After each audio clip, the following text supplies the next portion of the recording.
ಕುಲ್ದೀಪಕ್ sir ಹೇಳ್ದಂಗೆ ನಮ್ಮ ನೇಟಿವಿಟಿಗೆ ತಕ್ಕಂತ ನಾವು ಕತೆಗಳನ್ನ ಮಾಡಿದ್ರೆ ಪ್ರಾಬಬ್ಲಿ ಆಡಿಯನ್ಸ್ಗೆ ಹತ್ರ ಆಗ್ತೀವಿ. ಅಂದ್ರೆ ಇವಾಗ ಎಲ್ಲರೂ ಕೂಡ ಕೇಳ್ತಾ ಇರೋದೇ ನೇಟಿವಿಟಿಗೆ. ಸೊ ನಿಮ್ಮ ಸಿನಿಮಾದಲ್ಲಿ ಆ ಥರ ಒಂದು ಅಂಶ ಯಾವ್ದಾದ್ರು ಇದೆಯಾ? ಓಕೆ. ಅಲ್ಲ ಅಂದ್ರೆ ಅವನಿಗೊಂದು ಫ್ಯಾಂಟಸಿ ವರ್ಲ್ಡ್ ಬೇಕಲ್ಲ. ಫ್ಯಾಂಟಸಿ ವರ್ಲ್ಡ್ ಕೆಲವರು ಹೇಳ್ತಾರೆ ಸಿನಿಮಾದಲ್ಲಿ ಲಾಜಿಕ್ ಇಲ್ಲ ಅಂತ. ನಮ್ಮ ಮನೆಯಲ್ಲಿ ನಡೆಯೋದನ್ನೇ ನೋಡೋದಕ್ಕೆ ಸಿನಿಮಾದಲ್ಲಿ ಯಾಕೆ ಲಾಜಿಕ್ ಇರಬೇಕು, ಸಿನಿಮಾ ಅಲ್ವಾ ಇದು ನಿಜವಾದ ಜೀವನ ಅಂತಾರೆ. ಸೊ ಪ್ರೇಕ್ಷಕನಿಗೆ ಎಲ್ಲವೂ ಬೇಕು, ಯಾವ್ದು ಕೊಡಬೇಕು ಅನ್ನೋದು ಎಲ್ಲೆಲ್ಲಿ ಸಾಧ್ಯ ಆಗುತ್ತೋ ಅದನ್ನು ಕೂಡ ಅಷ್ಟೇ ಸಾಧ್ಯ. ನಾವು ಯಾವ ರೀತಿ ಅಟ್ರಾಕ್ಟ್ ಮಾಡ್ತೀವಿ ಅದು ನಮಗೆ ಬಿಟ್ಟಿದೆ. ಈಗ ದುನಿಯಾ ವಿಜಯ್ ಸರ್ ದುನಿಯಾ ಸಿನಿಮಾ ಟೈಮಲ್ಲಿ 2 ಟೊಮೆಟೊ ಅಷ್ಟೇ, ಅದೊಂದು ಡೈಲಾಗ್ ಹೆಂಗ ರಿಲೇಟ್ ಆಗ್ಬಿಟ್ರು. ಸೊ ಆತರ ಅವ್ರಿಗೆ ಇಷ್ಟ ಆಗುವಂತೆ ಯಾವ್ದಾರ ಒಂದು ಕಂಟೆಂಟ್ ವಿಜಯ್ ಸರ್ ಪ್ರಮೋಷನ್ ಮಾಡ್ತಾರೆ ಮಾತಾಡಂಗಿಲ್ಲ ಆ ಥರ. ಆದರೆ ಭೀಮಾ ಪ್ರಮೋಷನ್ಸ್ ನನ್ನ ಪ್ರಕಾರ ಕೇಸ್ ಸ್ಟಡಿ ಮಾಡ್ಬೋದು, ಅಷ್ಟು ಚೆನ್ನಾಗಿತ್ತು. ಹೌದು, 1 ವರ್ಷ ಮುಂಚೆಯಿಂದ ಶುರು ಮಾಡಿದ್ರು. ಗ್ರೇಟ್. ಇದೇ ರಿಲೇಟೆಡ್ ಆ್ಯಕ್ಚುಲಿ ಒಂದು ಪ್ರಶ್ನೆ ಕೇಳ್ತೀನಿ. ಇವಾಗ ನಿಮ್ಮ ಸಿನಿಮಾದ ಒಂದಷ್ಟು ಫ್ಲೇವರ್ ನಾವು ನೋಡಿದ್ರೆ ಸೂರಿ ಸರು ಹಾಗೆಯೇ ದುನಿಯಾ ವಿಜಯ್ ಸರ್ ಫ್ಲೇವರ್ ಕಾಣಿಸ್ತುತ್ತೆ ನಮಗೆ ಆ್ಯಕ್ಚುಲಿ. ಸೊ ಅದು ಯಾವ ಅಂಶ ಟಚ್ ಮಾಡಿದ್ರೆ ನನಗೆ ಅದು ಹೇಳಿ. ವಿಜಯ್ ಮತ್ತೆ ಪ್ರವೀಣ ಇಬ್ರು ಕರಿ ಐ ಲವ್ ಯುನೇ ಆಕ್ಚುಲಿ ಏನಂದ್ರೆ ರಿಲೇಟ್ ಮಾಡ್ತಾ ಇದಾರೆ. ಹೌದು, ಅದಕ್ಕೆ ನಾನು ನಿಮ್ಮನ್ನ ಕೇಳಿದೆ. ಸುಕ್ಕ ಸೂರಿ ದುನಿಯಾ ವಿಜಯ್ ಸರ್ದು ಫೈಟ್ ಹಂಗೂ ರಿಲೇಟ್ ಮಾಡಬಹುದು. ಯಾಕಂದ್ರೆ ನಾವು ಆಯ್ಕೆ ಮಾಡಿರುವಂತಹ ಲೊಕೇಶನ್ಸ್ ಇದಾವಲ್ಲ ಅದು ಅಷ್ಟೇ ರಾ ಇದೆ. ಈಗ ಅವ್ರು ಹೇಳ್ದಂಗೆ ಗೋರಿಪಾಳ್ಯದಲ್ಲಿ ನಾವು ಶೂಟ್ ಮಾಡ್ತಾ ಇದೀವಿ, ಅಲ್ಲೊಬ್ಬ ಹುಡುಗ ಬಂದ್ಬಿಟ್ಟು ಒರಿಜಿನಲ್ ಲಾಂಗ್ ಇಟ್ಕೊಂಡು ಕುತ್ಕೊಬಿಟ್ಟಿದ್ದಾನೆ. ಅಲ್ಲ ಗೌರಿಪಳ್ಳಿಯಲ್ಲಿ ಓಡಾಡೋದೇ ಕಷ್ಟ, ಶೂಟಿಂಗ್ ಮಾಡ್ತಾ ಇದೀವಿ, ಒಬ್ಬ ಹುಡುಗ ಬಂದ್ಬಿಟ್ಟು ಈ ಶುದ್ಧ ಲಾಂಗ್ ಎತ್ಕೊಬಂದು ಒರಿಜಿನಲ್ ಲಾಂಗು ಹಿಂಗ್ ಕುತ್ಕೊಬಿಟ್ಟಿದ್ದಾನೆ. ಏನಣ್ಣ ಅಂತ ಮಾತಾಡ್ತಾನೆ ಕೂಲಾಗಿ. ನಮ್ಗೆ ಎಲ್ಲ ಸೆಟ್ ಅಲ್ಲಿ ಇರೋರ್ಗೆಲ್ಲ ಭಯ ಆಗ್ಬಿಡ್ತು. ಇಲ್ಲ ಬಿಡಪ್ಪ ಅನ್ಬಿಟ್ಟು ಆಮೇಲೆ ಅವನ್ನ ನೈಸ್ ಮಾಡಿ ಹಂಗೆ ತಣ್ಣಗ್ ಮಾಡಿ ಪ್ರೀತಿನೂ ಅಷ್ಟೇ ಚೆನ್ನಾಗಿ ಕೊಟ್ರು ನಮ್ಗೆ. ಸಪೋರ್ಟಿವ್ ಮಾಡ್ಬೋದು, ನೀರ್ ಬೇಕಾ ಊಟ ಬೇಕಾ ಎಲ್ಲ ಸಪೋರ್ಟ್. ಲಾಂಗ್ ಇಟ್ಕೊಂಡು ಅಲ್ಲಿ ರೋಡಲ್ಲಿ ಓಡಾಡ್ತಾರ ಅಂತ ಹಂಗಲ್ಲ, ಅವ್ನು ಏನೋ ಗೊತ್ತಿಲ್ಲ. ಅದು ನಾವು ಆಡಿಷನ್ ಬಂದಂಗ ಬಂದಿರ್ತಾರೆ. ಫಾರ್ ಎಕ್ಸಾಂಪಲ್ ಏನಂದ್ರೆ ಆ ರಿಮೋಟ್ ಲೊಕೇಶನ್ ಅಲ್ಲಿ ಅಪ್ರೋಚ್ ಇಲ್ಲ, ರೋಡ್ ಅಪ್ರೋಚ್ ಇಲ್ಲ, ಗಾಡಿ ಇಲ್ಲ, ಪೊಲೀಸ್ ವೆಹಿಕಲ್ ಬರಲ್ಲ, ಬೈಕು ಬರಲ್ಲ, ನಡ್ಕೊಂಡೋರು ನೀವು ಅಲ್ಲಿ ರೀಚ್ ಆಗಕ್ಕಾಗಲ್ಲ. ಅಂತ ಲೊಕೇಶನ್ ಅಲ್ಲಿ ನಾವು ಶೂಟ್ ಮಾಡಿರೋದು. ಕ್ಯಾಮ್ರಾ ಪಾಪ ನಮ್ ಕ್ಯಾಮ್ರಾಮ್ಯಾನು ಅದೊಂದು 30-35 kg ಇದೆ, ಹೆಗಲ್ ಮೇಲೆ ಹೊತ್ಕೊಂಡ್ ಬಂದ್ರು ಪಾಪ. ಆ ಲೊಕೇಶನ್ ಅಲ್ಲಿ ಗೌರಿಪಾಳ್ಯ ಲೊಕೇಶನ್ ಹಂಗಿದೆ. ಅದು ಡ್ರೈನೇಜ್ ಪಾಸ್ ಆಗುತ್ತೆ, ಡ್ರೈನೇಜ್ ಪಕ್ಕನೆ. ಸೊ ಅಲ್ಲಿ ನಾವು ಅಲ್ಲೊಂದು ಗಲ್ಲಿ ಫೈಟ್ ಅಂತ ಮಾಡಿದ್ವಿ. ಸೊ ಅಲ್ಲಿ ಒಂದ್ ಸ್ವಲ್ಪ ಲೊಕೇಶನ್ಗೆಲ್ಲ ರಿಲೇಟ್ ಮಾಡ್ತಾ ಹೋದ್ರು ಅಂದ್ರೆ ನಮ್ದು ಒಂದ್ ಸ್ವಲ್ಪ ರಾನೇ ಇದೆ, ರಾ ಸಬ್ಜೆಕ್ಟ್. 100%. ಫಸ್ಟ್ ಹಾಫ್ ನಲ್ಲಿ ಇಡ್ಲಿ ಮರ ಪಾಪ ಹುಡುಗ, ಸೆಕೆಂಡ್ ಹಾಫ್ ನಲ್ಲಿ ಫುಲ್ ಟ್ರಾನ್ಸ್ಫಾರ್ಮೇಶನ್ ಆಗಿದೆ, ಬಾಡಿ ಎಲ್ಲ ಬಿಲ್ಡ್ ಮಾಡಿದ್ರೆ 2 ಕ್ಯಾರೆಕ್ಟರ್ ಇದೆ. ಫಸ್ಟ್ ಹಾಫ್ ಅಲ್ಲಿ ಇಡ್ಲಿ ಮಾರ್ತಾ ಇರ್ತೀನಿ, ಇನ್ನೇನ್ ಇನ್ನೊಂದು ಸಿನಿಮಾ ಸ್ಟಾರ್ಟ್ ಆಗಿ 1 hourಗೆ ನಿಮ್ಗೆ ಸೆಕೆಂಡ್ ಕ್ಯಾರೆಕ್ಟರ್ ಓಪನ್ ಆಗುತ್ತಲ್ಲ, ಅಲ್ಲಿಂದ ನೀವು ಎಕ್ಸ್ಪೀರಿಯನ್ಸ್ ಮಾಡ್ತೀರಾ. ಬಿಜಿಎಂ ಕಂಪ್ಲೀಟ್ ಚೇಂಜ್ ಆಗುತ್ತೆ. ಇಡ್ಲಿ ತಿಂದ್ಬಿಟ್ಟಿರ್ತಾರೆ. ಇವಾಗ ನಾನು ಒಂದು ಪ್ರಶ್ನೆ ಕೇಳಬೇಕು. ಸೆಕೆಂಡ್ ಹಾಫ್ ನಲ್ಲಿ ನೀವು ಏನ್ ಟ್ರಾನ್ಸ್ಫಾರ್ಮೇಶನ್ ಆಗಿರುತ್ತೆ, ಇದು ಏನಾದ್ರೂ ನಿಮ್ಮ ಸಿನಿಮಾ ಪ್ರಮೋಷನ್ಸ್ಗೆ ಬಳಸಿರುವಂತಹ ಗಿಮ್ಮಿಕ್ಕ ಏನು ಅಂತ? ಅಂದ್ರೆ ಇವಾಗ ಸಡನ್ ಆಗಿ ಟ್ರಾನ್ಸ್ಫಾರ್ಮೇಶನ್ ಇವಾಗ ಸಾಕಷ್ಟು ಜನ ನಾವು ನೋಡ್ತಾ ಇದೀವಿ ಸರ್. ಇವಾಗ ಫಸ್ಟ್ ಹಾಫ್ ಅಲ್ಲಿ ಒಂಥರ ಇರುತ್ತೆ, ಸೆಕೆಂಡ್ ಹಾಫ್ ಅಲ್ಲಿ ಟ್ರಾನ್ಸ್ಫಾರ್ಮೇಶನ್ ಶೇಡೋ ಅಷ್ಟೇ. ಯಾವ ತರ ಟ್ರಾನ್ಸ್ಫಾರ್ಮೇಶನ್ ಹೇಳ್ತೀವಿ. ಫಸ್ಟ್ ಹಾಫ್ ಅಲ್ಲಿ ಲವಲವಿಕೆಯಿಂದ ಒಬ್ಬ ಹುಡುಗ ಇಡ್ಲಿ ಮಾರ್ಕೊಂಡು ಲವ್ ಮಾಡ್ಕೊಂಡು ಟೈಮ್ ಪಾಸ್ ಮಾಡ್ಕೊಂಡು ಕೇರಂ ಕ್ಲಬ್ ಅಲ್ಲಿ ಆಡ್ತಾ ಇರ್ತಾನೆ. ಅವ್ನಿಗೆ ಹೋಗ್ತಾ ಹೋಗ್ತಾ ಏನಾಗುತ್ತೆ, ಜವಾಬ್ದಾರಿ ಜಾಸ್ತಿ ಆಗುತ್ತೆ, ಮದುವೆ ಆಗ್ತಾನೆ, ಅವ್ನ ಹೆಂಡತಿ ಪ್ರೆಗ್ನೆಂಟ್ ಆಗ್ತಾರೆ. ಅದಾದ್ಮೇಲೆ ನಮ್ಗೆ ಪೊಲೀಸ್ ಅವರು ನಮ್ಗೆ ಪರಿಚಯ ಆಗ್ತಾರೆ. ಅದಾದ್ಮೇಲೆ ಪೊಲೀಸ್ ಅವ್ರಿಗೂ MLAಗೂ ಅವ್ರಿಗೂ ಕ್ಲಾಶ್ ಆಗುತ್ತೆ. ಸೊ ಈ ತರ ಸಮಾಜದಲ್ಲಿ ಏನೋ ಒಂದು ನಡೆಯುತ್ತಲ್ಲ ಘಟನೆ. ಆಮೇಲೆ ಕ್ಲೈಮ್ಯಾಕ್ಸ್ ಇಂಟರ್ವಲ್ ಮುಂಚೆ 75 kg ಇರುತ್ತೆ, ಇಂಟರ್ವಲ್ ಆದ್ಮೇಲೆ ಬಿಲ್ಡ್ ಮಾಡಿ ಅದಕ್ಕೆ ಅಂತ ಎಕ್ಸ್ಟ್ರಾ ಡಯಟ್ ಮಾಡಿ ಅದು 85 kgs ಆಗಿರುತ್ತೆ. ಆಮೇಲೆ ಕೂದಲು, ಹೇರ್ ಸ್ಟೈಲು, ಗಡ್ಡ, ಕಿವಿ ಅದೆಲ್ಲ ಚೇಂಜ್ ಆಗುತ್ತೆ. ಫುಲ್ ಕಂಪ್ಲೀಟ್ ಟ್ರಾನ್ಸ್ಫಾರ್ಮೇಶನ್ ಆಗುತ್ತೆ. ನಾವಲ್ಲಿ ಶೂಟ್ ಮಾಡ್ತಾ ಇದ್ದಾಗ ಹಿಂಗೆ ಶೂಟಿಂಗ್ ಮಧ್ಯದಲ್ಲಿ ಬ್ರೇಕ್ ಅಲ್ಲಿ ಕೂತಾಗ ಒಬ್ರು ಬಂದ್ರು, ಯಾರೋ ಒಂದು ಕತೆ ಎಲ್ಲ ಕೇಳಿದ್ರು. ಕತೆ ಎಲ್ಲ ಕೇಳ್ಬಿಟ್ಟು ಸರ್ ಹಿಂಗೆ ಒಬ್ಬ ಇದ್ದ ಸರ್, ಒಂದು 6 ತಿಂಗಳು ಮಿಸ್ ಆಗ್ಬಿಟ್ಟ, ಇಲ್ಲಿ ಕಾರ್ಪೊರೇಟರ್ ಕಾಣೆ ಆದ್ಮೇಲೆ ಕಾರ್ಪೊರೇಟರ್ ಮರ್ಡರ್ ಆಯ್ತು, ಆಮೇಲೆ ಬಂದ, ಎಲ್ಲೋಗಿದ್ದೆ ಅಂದ್ರೆ ಸ್ಕೆಚ್ ಆಗ್ತಾ ಇದೆ ಕಾರ್ಪೊರೇಟರ್ ಮರ್ಡರ್ಗೆ ಅಂತ. ಸೇಮ್ ಕತೆ ಸರ್, ನಿಮ್ದು ಇದೇ ಕತೆ ಸರ್ ಅದು ಅಂತ ಅವ್ನು ಶುರು ಮಾಡಿದೆ. ಯಾವ ಏರಿಯಾದಲ್ಲಿ ಸರ್ ಇದು? ಅದೇ ಅಲ್ಲೇ ಗೋರಿಪಾಳ್ಯದಲ್ಲಿ. ಅಲ್ಲಿ ಹೋದ್ರೆ 100 ಫಿಲಮ್ ಮಾಡೋಷ್ಟು ಕಂಟೆಂಟ್ ಸಿಗುತ್ತೆ. ರಾತ್ರಿ ಹೊತ್ತೇನಾದ್ರು ಶೂಟ್ ಆಗಿದೆ ಸರ್ ಆ ಏರಿಯಾದಲ್ಲಿ? ಆಮೇಲೆ ಶ್ರೀರಾಮ್ಪುರದಲ್ಲಿ ಒಂದು ಲೊಕೇಶನ್ ಇದೆ ಮೇಡಮ್, ಅದು ಮಹಿಳಾ ಸಂಘದ ಪ್ರಾಪರ್ಟಿ. ಅದು ಇಷ್ಟೇ ಇರೋದು, ನನ್ನ ಮನೆ ಅದು ಆಕ್ಚುಲಿ ಕಾಳಿ ಮನೆ, ನಾನು ನನ್ನ ಹೆಂಡತಿ ವಾಸ ಮಾಡೋ ಮನೆ ಇಷ್ಟೇ ಅದು. ಇಷ್ಟರಲ್ಲಿ ಕ್ಯಾಮ್ರಾ ಪಾಪ ಅಲ್ಲಿಟ್ಟು ಇಲ್ಲಿಟ್ಟು, ಅದು ನೋಡೋ ಕ್ಯಾಮ್ರಾ ಇಷ್ಟಪ್ಪ ಇದೆ, ಅದನ್ನ ಇಲ್ಲಿ ಮೂಲೆಯಲ್ಲಿ ಏನೇನೋ ಇಟ್ಟು ಪಾಪ ಕ್ಯಾಮ್ರಾ ನಾನು ಪ್ರಶಾಂತ್ ಸಾಗರ್ ಅಂದ್ಬಿಟ್ಟು. ಹೌದು, ಬಹಳ ಶ್ರಮಜೀವಿ, ಸೈಲೆಂಟ್ ಶ್ರಮಜೀವಿ. ಯಾವ್ದೇ ಏನೇ ಶಾರ್ಟ್ ಸರ್ ಇಲ್ಲಿ ಬರ್ಬೇಕು ಶಾರ್ಟ್ ಅಂತ ಡೈರೆಕ್ಟ್ ಎಕ್ಸ್ಪ್ಲೈನ್ ಮಾಡ್ಬಿಟ್ರೆ ಅವರು ಆಯ್ತು. ಇಲ್ಲಿ ನಾನು ಸುಮಾರು ಜನ ಕೆಲಸನೂ ಮಾಡಿದೀನಿ, ನೋಡು ಇದೀನಿ. ಕ್ಯಾಮರಾಮನ್ ಡೈರೆಕ್ಟರ್ಗೆ ಹೋಗ್ತಾ ಇರ್ತಾರೆ, ಯಾರು ಇವನು ಲೈಟ್ ತಗೊಳಕ್ ಕೇಳ್ರಿ, ಯಾಕ್ರಿ ಆ ಕಡೆ ನೋಡು, ಲೈಟ್ ಅಲ್ಲ ಬೆವ್ತರೆ ಬೆದರ್ತಾರೆ, ಯಾಕೆ ಇಷ್ಟೊಂದು ಬೆವರ್ತಾ ಇದ್ದೀರಾ ಅಂತಾರೆ. ಪಾಪ ಇವ್ರ ಆತರ ಒಂದು ಚೂರೇ ಇಲ್ಲ ಮೇಡಮ್, ಅವ್ರು ಇದಾರ ಇಲ್ವಾ ಅಂತಾನೆ ಗೊತ್ತಾಗಿಲ್ಲ. ಅಷ್ಟು supportive ಆಗಿದ್ದಾರೆ. ಓಕೆ ಸರ್, ನೀವು ಏನೇನು ಇನ್ಪುಟ್ಸ್ ಕೊಟ್ರಿ ಈ ಸಿನಿಮಾಕ್ಕೆ ಅಂತ? ಏನು ನಂಗೆ ಕತೆ ಹೇಳಿದಾಗ ಒಂದೆರಡು ವಿಷಯ ಹೇಳಿದೆ, ಅದಾದ್ಮೇಲೆ ಬರಲೇ ಇಲ್ಲ ಇನ್ಪುಟ್ಸ್ ಕೊಡ್ತೀನಿ ಅಂತ. ಇವತ್ತವರೆಗೂ ಫಿಲಮು ತೋರಿಸಿಲ್ಲ ಸಿನಿಮಾ ತೋರಿಸಿಲ್ಲ. ಅಲ್ಲ ಅಲ್ಲ ಅಂದ್ರೆ ನಾನು actually I prefer to see it on screen. ಸುಮ್ಮನೆ ತಮಾಷೆಗೆ ಹೇಳಿದೆ. ಬಟ್ ಕುಲ್ದೀಪ ರಫ್ ಕಟ್ ನೋಡಿದಾನೆ. ಆಕ್ಚುಲಿ ಒಂದು ರಫ್ ಕಟ್ ಆಯ್ತಲ್ಲ, ಅವಾಗ ನಾವು ಬರೀ ನಮ್ದೇ ಆದ ಪ್ರಪಂಚದಲ್ಲಿ ಇರ್ತೀವಿ. ನಾವು ಡೈರೆಕ್ಟ್ರು, ಎಡಿಟ್ರು, ಕ್ಯಾಮ್ರಾಮನ್ ಅವರೇ ನೋಡ್ತಿರ್ತಾರೆ. ಸೊ ನನ್ನ ಮೈಂಡ್ ಅಲ್ಲಿ ಒಂದು ಥಾಟ್ ಬಂತು, ಒಂದ್ 5 ಜನ ಸ್ನೇಹಿತರನ್ನ ಕರ್ಕೊಂಡೋಣ, ಅವ್ರು ನೋಡ್ಲಿ ಸಿನಿಮಾ. ನಾವು ನಮ್ ಸಿನಿಮಾ ನಮ್ದು ಎತ್ತವ್ರಿಗೆ ಹೆಗಣ ಮುದ್ದು ಅಂತ ನಾವು ಅನ್ಕೊಬಿಡ್ತೀವಲ್ಲ, ಇವ್ರು ಕರ್ಕೊಂಡು ಹೋಗ್ಬಿಟ್ಟು ಕುಲ್ದೀಪ್ಗೆ ಒಂದು ರಫ್ ಕಟ್ ತೋರಿಸಿದೆ. ಅವಾಗಿನ ಮ್ಯೂಸಿಕ್ ಆಗಿರ್ಲಿಲ್ಲ, ಸೌಂಡ್ ಎಫೆಕ್ಟ್ಸ್ ಎಲ್ಲ ಆಗಿರ್ಲಿಲ್ಲ. ಇವ್ರೊಬ್ರು ಅದನ್ನ ರಫ್ ಕಟ್ ಹೇಳಪ್ಪ ಒಂದು ರಫ್ ಕಟ್. ಆಡಿಯನ್ಸ್ ನೋಡಿದ್ದು ನಮ್ ಸಿನಿಮಾ ನಮ್ಮ ಮಕ್ಕಳು ಅಂತ ಅನ್ಕೊಂಡು ನೋಡಿಲ್ಲ. ಸೊ ನನಗೇನು ಇಷ್ಟ ಆಗಿದ್ದಂದ್ರೆ ಎಲ್ಲಾ ಪಾತ್ರಗಳು ಪ್ಲಸ್ ಮೈನ್ ಹೀರೋ ಅವ್ರದ್ದು ಇಂಟ್ರೊಡಕ್ಷನ್. ಯೂಶಲಿ ಏನಾಗುತ್ತೆ, ಸ್ಟಾರ್ಗಳಾದ್ರೆ ಜನ ಒಪ್ಕೊಂಡ್ಬಿಟ್ಟಿರ್ತಾರೆ. ಸೊ ಅವ್ರಿಗೆ ಏನೇ ಬಿಲ್ಡಪ್ ಕೊಟ್ರು, ಸುಮ್ಮನೆ ಒಂದು ಕಾಲಿಂಗ್ ಇಟ್ರು ಹಿಂಗೆ ಅಂದ್ರೂ ಹೋ ಅಂತ ಕೂತ್ಕೊಳ್ತಾರೆ. ಬಟ್ ಅದೇ ಹೊಸಬ್ರು ಸಿನಿಮಾದಲ್ಲೂ ಆ ಥರ ಕೊಟ್ಟರೆ ಅವ್ರಿಗೆ ಫೀಲ್ ಆಗಲ್ಲ. ಸೊ ಇವ್ರಿಗೇನು ಮಾಡಿದ್ದಾರೆ, ಆ್ಯಸ್ ಎ ಕ್ಯಾರೆಕ್ಟರ್ ಇವ್ನು ಏನಿದ್ದಾನೆ ನ್ಯಾಚುರಲ್ ಆಗಿ ತೋರಿಸಿದ್ದಾರೆ. ಓವರ್ ಬಿಲ್ಡಪ್ ಇಲ್ಲದೆ ಆ ಕ್ಯಾರೆಕ್ಟರ್ ಕನೆಕ್ಟ್ ಆಗಬೇಕು ಆಡಿಯನ್ಸ್ಗೆ. ಆ್ಯಂಡ್ ಇಡೀ ಸಿನಿಮಾನೂ ಅಷ್ಟೇ. ನನಗೆ ಪಿಡಿ ಸರ್ ಬಗ್ಗೆ ಹೇಳ್ಬೇಕು, ಅವರು ಇದುವರೆಗೂ ಮಾಡಿರೋ ಸಿನಿಮಾಗಳಲ್ಲಿ ಈ ಸಿನಿಮಾದಲ್ಲಿ ಮಾಡಿರೋ ಕ್ಯಾರೆಕ್ಟರ್ ನನ್ನ ಪರ್ಸನಲ್ ಫೇವ್ರೆಟ್. ಸಖತ್ ಎಂಟರ್ಟೈನಿಂಗ್ ಆಗಿದೆ. ನನಗೆ ಆಕ್ಚುಲಿ ಒಂದ್ ಕಡೆ ರಂಗಣ್ಣ ರಘು ಸರ್ ನೆನಪಾದ್ರು, ಅಷ್ಟು ಮಜಾ ಕೊಡ್ತಾರೆ, ಸೀರಿಯಸ್ಲಿ ಸಖತ್ ಮಜಾ ಕೊಡ್ತಾರೆ. ಅಂಡ್ ಎಲ್ಲಾ ಪಾತ್ರಗಳು ತುಂಬಾ ರಿಯಲಿಸ್ಟಿಕ್ ಆಗಿದೆ ಮೇಡಮ್, ಯಾವ್ದೇ ಬಿಲ್ಡಪ್ ಇಲ್ಲದೆ, ಆಡಂಬರ ಇಲ್ಲದೆ. ಯಾಕಂದ್ರೆ ಅದು ಬೇಕು. ಅಂದ್ರೆ ಒಂದ್ ಮಟ್ಟಕ್ಕೆ ಹೋಗಿ ಜನ ನಮ್ಮನ್ನ ಒಪ್ಕೊಂಡ್ರೆ ಅದನ್ನ ಎಂಜಾಯ್ ಮಾಡ್ತಾರೆ. ಅದೇ ಹೊಸಬ್ರು ನಮ್ಮ ಪಾತ್ರ ಏನು, ಕತೆ ಏನು ತಿಳ್ಕೊಳ್ಳೋದಕ್ಕೆ ಇಷ್ಟಪಡ್ತಾರಲ್ಲ, ಸೊ ಆ ರೀತಿ ತಗೊಂಡೋಗಿದ್ದೀವಿ ಮೇಡಮ್. ಈ ನೀವು ಏನು ಹೇಳ್ತಿದ್ದೀರಾ, ಈ ನ್ಯಾಚುರಲ್ ಆಗಿ ನಮ್ಮ ಅಂದರೆ ನೀವು ಸಿನಿಮಾ ಬಂದಿದೆ, ನಾವು ಯೂಶಲಿ ಮಲಯಾಳಂ ಸಿನಿಮಾಗಳು ಪ್ರೊಬ್ಯಾಬ್ಲಿ ಅದೇ ರೀತಿ ಅಷ್ಟೊಂದು ಬಿಲ್ಡಪ್ ಇಲ್ಲದೆ ನಾವು ಅದನ್ನು ನೋಡಿರ್ತೀವಿ. ಈಗ ಕನ್ನಡದಲ್ಲೂ ಕೂಡ ಆ ರೀತಿ ಹೆಚ್ಚಾಗಿ ಬರಬೇಕು ಸಿನಿಮಾಗಳು.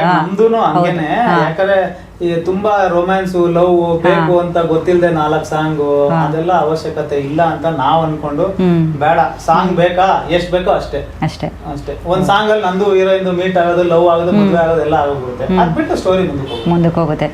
ಆಕ್ಚುಲಿ ನಿಮ್ಮ ರಾ ಸಬ್ಜೆಕ್ಟ್ಗೆ ಮಾನಸ ಹೊಳ್ಳ ಅವ್ರು ಹೇಗ್ ಬಂದ್ರು ಅಂತ, ಫೀಮೇಲ್ ಮ್ಯೂಸಿಕ್ ಡೈರೆಕ್ಟರ್. ಅಂಡ್ ಸಾಕಷ್ಟು ಜನ ಏನೋ ಹೋಪ್ಸ್ ಇರ್ಲಿಲ್ಲ ಅವ್ರು ಮಾಡ್ತಾರೋ ಇಲ್ವೋ ಈ ಸಬ್ಜೆಕ್ಟ್ಗೆ ಅಂತ ಹೇಳಿದ್ರು. ಹಾ, BGM ಗಳೆಲ್ಲ ಹೌದು. ಅಲ್ಲ, ಇನ್ಫ್ಯಾಕ್ಟ್ ನಾವು ಅವ್ರನ್ನ ಅಪ್ರೋಚ್ ಮಾಡಿದ್ವಿ, ಅವರು ಸರಿ ಸರ್ ಮಾಡ್ತೀನಿ ಅಂತ ಒಪ್ಕೊಬಿಟ್ರು. ಅವ್ರು ಏನಂದ್ರೆ ಅವ್ರು ಆತರ BGM ಕೊಡ್ತಾರಂತ ನನಗೆ ಎಕ್ಸ್ಪೆಕ್ಟೇಷನ್ ಇಲ್ಲ. ಮೊನ್ನೆ UFO ದಲ್ಲಿ ನೋಡ್ತಾ ಇದ್ದೀನಿ ಸಿನಿಮಾ, ಓ ಮೈ ಗಾಡ್ ಅನ್ಸು ನನಗೆ ನಿಜವಲ್ಲೂ. ಆ ತರ ನಿಮ್ಗೆ ಚೆನ್ನಾಗಿ, ಬಹಳ ಚೆನ್ನಾಗಿ ಬಂದಿದೆ.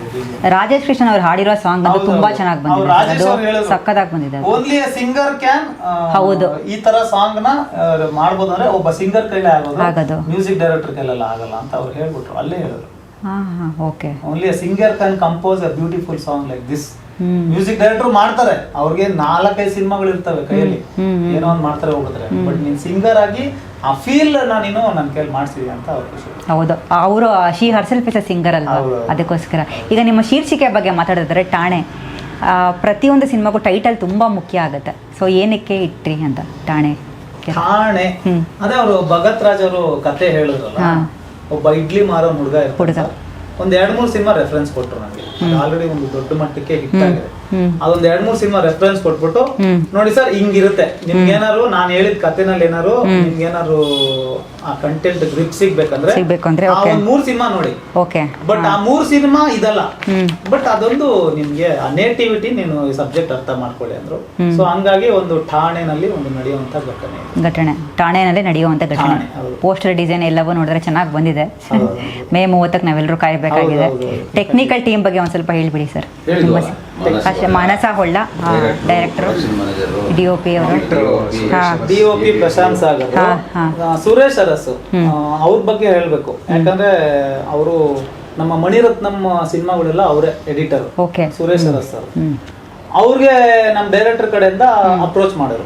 ಸೊ ಈ ತರ ಎಡಿಟ್, ಯಾಕಂದ್ರೆ ನಮ್ ಡೈರೆಕ್ಟರ್ ಆಲ್ರೆಡಿ ಒಂದ್ ಸಿನಿಮಾ ದ ಸೂಟ್ ಅಂತ ಬಂದಿತ್ತು, ಅವ್ರಿಗೆ ಏನೇನೋ ಎಕ್ಸ್ಪೀರಿಯನ್ಸ್ ಆಗಿತ್ತು ಅದ್ರಲ್ಲಿ. ಆ ಸಿನಿಮಾದಲ್ಲಿ ಆದ ಎಕ್ಸ್ಪೀರಿಯನ್ಸ್ ಈ ಸಿನಿಮಾಗೆ ಆಗ್ಬಾರ್ದು ಅಂದ್ಬಿಟ್ಟು ಏನ್ ಮಾಡಿದ್ರು, ವಿಜಯ್ ಪ್ರಕಾಶ್ ಸರ್ ಕಡೆಯಿಂದ ಅವ್ರನ್ನ ಅಪ್ರೋಚ್ ಮಾಡಿದ್ರು. ಸರಿ, ಏನೋ ಅವ್ರೇ ಹೇಳಿದ ಮಾತು ಒಂದೇ, ನೋಡಪ್ಪ ನಾನು ನಿಮ್ ಸಿನಿಮಾ ನೋಡ್ತೀನಿ, ನನ್ಗೆ ಏನಾರು ಇಷ್ಟ ಆಯ್ತಾ ಕೆಲಸ ಮಾಡ್ತೀನಿ, ನನ್ಗೆ ಇಷ್ಟ ಆಗಿಲ್ವಾ ದಯವಿಟ್ಟು ನನ್ಗೆ ಫೋರ್ಸ್ ಮಾಡ್ಬಿಡಿ. ಸರಿ ಸರ್, ಆಯ್ತು ಸರ್, ನೀವು ಒಂದ್ಸರಿ ರಫ್ ಕಟ್ ನೋಡಿ, ನಿಮ್ಗೆ ಏನಾರು ಇಷ್ಟ ಆದರೆ ಕೆಲಸ ಮಾಡಿ ಅಂತ ಹೇಳಿದ್ರು.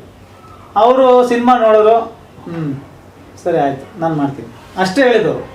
ರಿಮ್ಯುನರೇಷನ್ ಅದೆಲ್ಲ ಏನಿಲ್ಲ, ಆಯ್ತಪ್ಪ ನಾನು ಮಾಡ್ತೀನಿ ರಫ್ ಕಟ್ ನೋಡಿ ಆಮೇಲೆ ಎಡಿಟಿಂಗ್ ಮಾಡಿರೋದು ಅವರು. ಆಮೇಲೆ ಅವರು ಎಡಿಟಿಂಗ್ ಮಾಡಿ ಇಷ್ಟು ಈ ಸೀನ್ ಇಲ್ಲಿ ಬೇಕು, ಈ ಸೀನ್ ಇಲ್ಲಿ ಬೇಡ, ಇದು ಬೇಡ ಅಂದ್ಬಿಟ್ಟು ಅವ್ರದ್ದೊಂದು ಜಸ್ಟಿಫಿಕೇಶನ್, ಅವ್ರಿಗೊಂದು 1000 ಸಿನಿಮಾ ಎಕ್ಸ್ಪೀರಿಯನ್ಸ್, ಸೊ ಜಸ್ಟಿಫಿಕೇಶನ್ ಅಲ್ಲಿ ಮಾಡಿಕೊಟ್ಟಿದ್ದಾರೆ. ಓಕೆ, ಈಗ ನಿಮ್ದು ಟ್ರಾನ್ಸ್ಫಾರ್ಮೇಶನ್ ಏನಿತ್ತು ಫಸ್ಟ್ ಹಾಫ್ ಸೆಕೆಂಡ್ ಹಾಫ್, ಇದರಲ್ಲಿ ನಿಮ್ಗೆ ಯಾವ್ದು ಇಷ್ಟ ಆಯ್ತು ಯಾವ್ದು ಕಷ್ಟ ಆಯ್ತು ಅಂತ? ಅಲ್ಲ, ಎರಡೂ ಇಷ್ಟಪಟ್ಟು ಕಷ್ಟಪಟ್ಟೆ ಮಾಡಿದ್ದು. ಎರಡೂ ಪಾತ್ರ ಇಷ್ಟಪಟ್ಟು ಕಷ್ಟಪಟ್ಟೆ ಮಾಡಿರೋದು. ಸಿನಿಮಾ ಅಂದ್ರೆ ಕಷ್ಟಪಟ್ಟು ಅಂತ ಹೇಳೋದ್ಕಿಂತ ಇಷ್ಟಪಟ್ಟೆ ಮಾಡೋದು. ಹೌದು. ಸತೀಶ್ ಚಂದ್ರ ಸರ್, ಇವಾಗ ನಿಮ್ಗೆ ಒಂದು ಪಾತ್ರವನ್ನ ಒಬ್ಬ ಅಂದ್ರೆ ತನ್ನದಾಗಿಸ್ಕೋಬೇಕು ಅಂದ್ರೆ ಏನ್ ಮುಖ್ಯ, ಯಾವ ಅಂಶ ಮುಖ್ಯ ಆಗುತ್ತೆ ಅಂತ? ಸ್ವಲ್ಪ ಕನ್ಫ್ಯೂಸಿಂಗ್ ಆಗಿದೆ. ನಾನೆಲ್ಲ ಆಕ್ಟರ್ಗಳು ಹೇಳೋದು ಅದೇ, ಈಗ ಕ್ಯಾರೆಕ್ಟ್ರು ನೀವಾಗಬಾರ್ದು, ನೀವು ಕ್ಯಾರೆಕ್ಟರ್ ಆಗ್ಬೇಕು.